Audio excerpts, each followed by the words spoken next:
What's up, y'all? So, with the 2020 season approaching soon, I figured I'd just break down the top 10 players I think are going to have breakout season this year. So, number 10 is Bengals safety Dax Hill.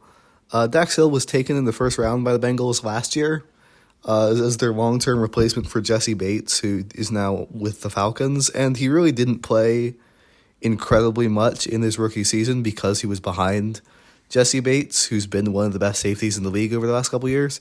Only started 2 games, made 16 tackles his rookie year. But I think he was a pretty good prospect coming out. And he's shown in the time he has played a lot of skill. Made a really nice pass breakup in the first preseason game of the year for the Bengals. So I think he's heading for a really nice breakout season. He's going to emerge as a legit starting safety for the Bengals. And so number 9 is Seahawks edge rusher Boye Mafe. And I did forget to mention that none of these breakouts are going to be rookies, just because that would be too obvious. You would have a really boring list if I was able to just be like, wow, CJ Stroud's going to have a breakout year or something like that. That would just be very boring. But number 9 is Boye Mafe. Boye played a pretty small amount of snaps for the Seahawks last year. Played only 37% of the defensive snaps for them last year. But he did play pretty decently in those snaps. And at this point, he is probably in a competition with Darrell Taylor and Derek Hall, who they just drafted out of Auburn for the number 2 edge spot behind Uchenna Nwosu. Had a pretty decent rookie year as a rotational pass rusher, and again, he's shown a lot in college at Minnesota and shown a pretty decent amount in that preseason game against the Vikings, so I think he's going to have a pretty decent year. And so the number 8 player in the breakout list is going to be Derek Stingley. Now, Stingley was taken 3rd overall last year by the Texans, which was obviously a mistake, because if they could take that back, they would 100% have taken Sauce Gardner. Stingley honestly didn't have all that fair of a shake last year, only played 9 games before I think he got hurt in December. Was stuck in a scheme that was very outdated, the Lovie Smith scheme, like that Tampa 2 super zone heavy defense that they were running last year. And Stingley's very much a man-to-man corner, so it's sort of just a terrible scheme fit for him.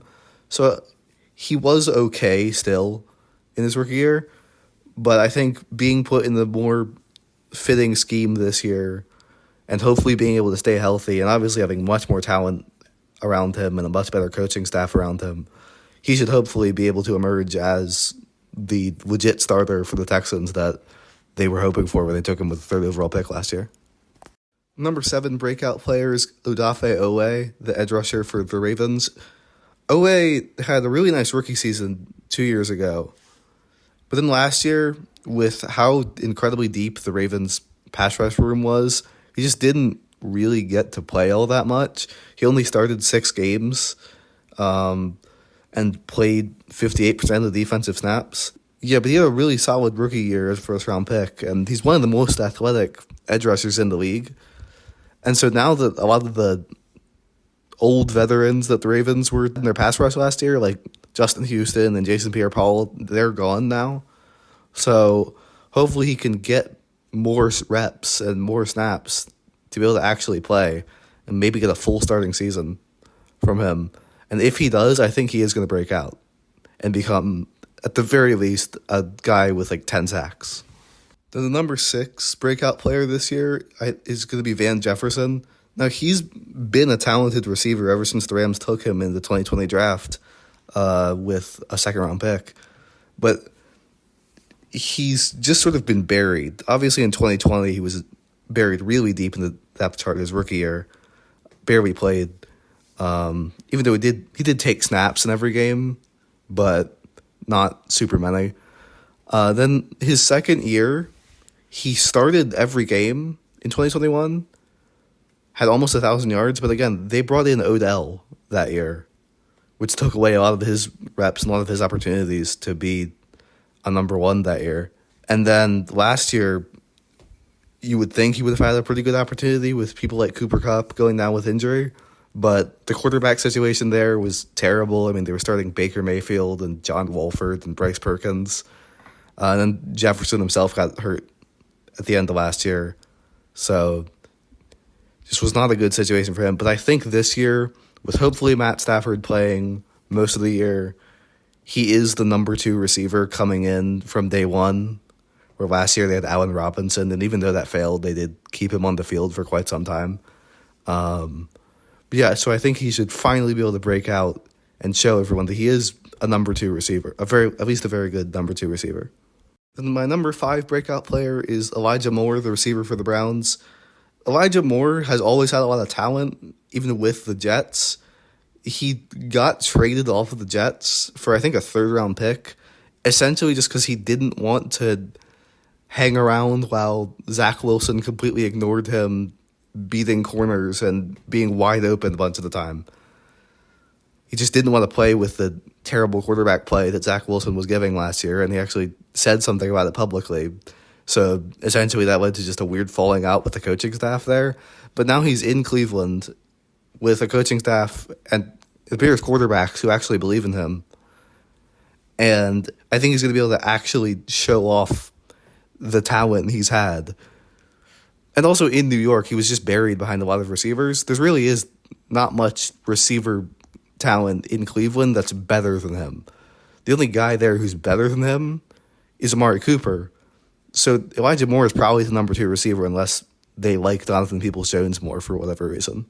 Then my number 4 breakout player is Justyn Ross, the receiver on the Chiefs.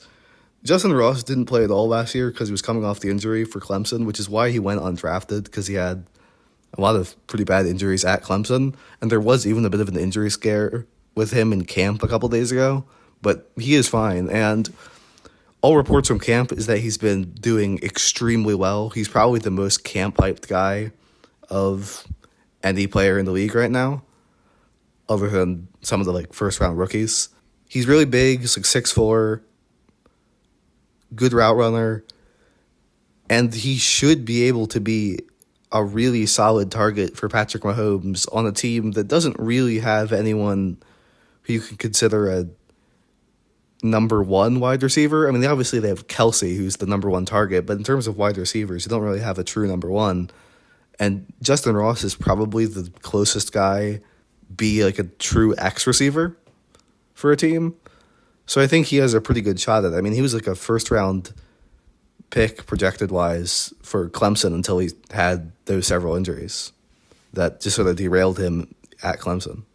And then my number 3 breakout player is Jordan Davis, the defensive lineman for the Eagles. Jordan Davis, super highly projected player, one of the 800 different former Georgia defenders that the Eagles have brought in over the last couple of years. And he was the 13th overall pick and did play 13 games, but he was just sort of banged up for a lot of them. And he got put on IR for several months of the season. Only played 26% of the defensive snaps for the Eagles last year because their interior defensive line rotation between Fletcher Cox and Javon Hargrave was just too good for him to really get any substantial playing time. But now with the rotation probably being him, Fletcher Cox, and obviously Jalen Carter, I think he's poised to have a really good breakout season where he and Jalen Carter can sort of return to the form they had at Georgia, where they were one of the best interior defensive line duos that we've seen in college football in a long time. And then my number 2 breakout player, and this one's probably going to be the most controversial pick here, is Kadarius Toney, the wide receiver from the Chiefs. I think Kadarius Toney has incredibly high potential, and we've seen it in Kansas City when he's played and been able to stay healthy. I mean, you look at his Super Bowl performance where he had a massive punt return and then several really good receiving plays. Kadarius Toney is probably the most physically talented receiver on the Chiefs roster and has incredible potential to be a very good number 1 receiver. The thing is, he just has to stay healthy. Now, before I get to our number 1 breakout player, I do want to touch on a few honorable mentions. One, Jordan Love. I didn't include in the top 10 because he's just sort of too obvious of a pick. Like, obviously, he's going to have some form of a breakout season compared to the last couple of years where he's just been sitting around as a backup to Aaron Rodgers. Then Seahawks guard Phil Haynes, he's been sort of a rotational starter for Seattle over the last couple of years, but it appears that this year he's going to get a real shot to start for the full season at guard. And he's played pretty well for the Seahawks throughout his entire time as a rotational player. So I think he has a shot to become a legit, like, top 20 guard. Then Cardinals defensive lineman LJ Collier. This one I kind of do doubt, but, you know, he's shown pretty decent stuff in preseason this year after being a complete draft bust for the Seahawks. And the Cardinals' interior defensive line is absolutely awful. So he is probably going to get some starts. So, you know, he has a chance. Then Zaven Collins, who the Cardinals took at linebacker, but they're moving to edge. And he has looked pretty decent at edge again in preseason. And we have seen Cardinals linebackers move to edge that have gone very well, like Hassan Reddick. So I think he has a decent shot at a breakout season. And then Andre Dillard for the Titans. Will be interesting to see how he plays, given he was pretty solid as a first-round pick for the Eagles. But the thing is, Jordan Mailata, who they took in, I believe, the same draft, just ended up developing into so much of a better player, and also without the injury issues that Dillard has had at times. Then Vikings corner Jojo Williams, who's been on the Patriots the last couple of years, but this year it appears he's leading the camp battle for the Vikings for a starting corner spot. So, you know, we'll see what happens there. And then Treylon Burks, I think he's going to have a breakout year if he can stay healthy, which is just the main issue with him at this point in his career. So a number one breakout player is Justin Fields. He's the player who's 100% the most likely player to have a Jalen Hurts type breakout year this year. Already one of the 2 or 3 best running quarterbacks in the league. And definitely showed a decent bit of flashes as a passer.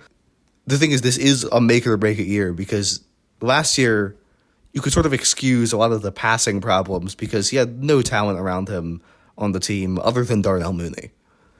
So, who's like a number 2 receiver at best. It was pretty easy to make excuses for why he didn't pass super great last year. But this year you have DJ Moore as your number 1 and also a substantially better offensive line. You have multiple solid running backs. Your other receiving, we've added some other receiving talent as well in terms of receivers and tight ends, like Robert Tonyan. So if he doesn't have a better year this year, he's probably never going to develop that skill. But if he does, he could easily be a top 10 quarterback by the end of the season, which would be absolutely amazing for Chicago, who hasn't had anyone at that level maybe ever. Like, they've had terrible quarterback play. They've never had a 4,000-yard passer before in Chicago. So you would hope that Fields could maybe be the first. Anyway, y'all, so that is my list of the top 10 breakout players of the 2023 season. Thank you for watching. Let me know if there's anyone you think I missed in the comments. Like and subscribe if you feel like it. If you are subscribed, notifications or whatever if you want to. And yeah, thank you for watching.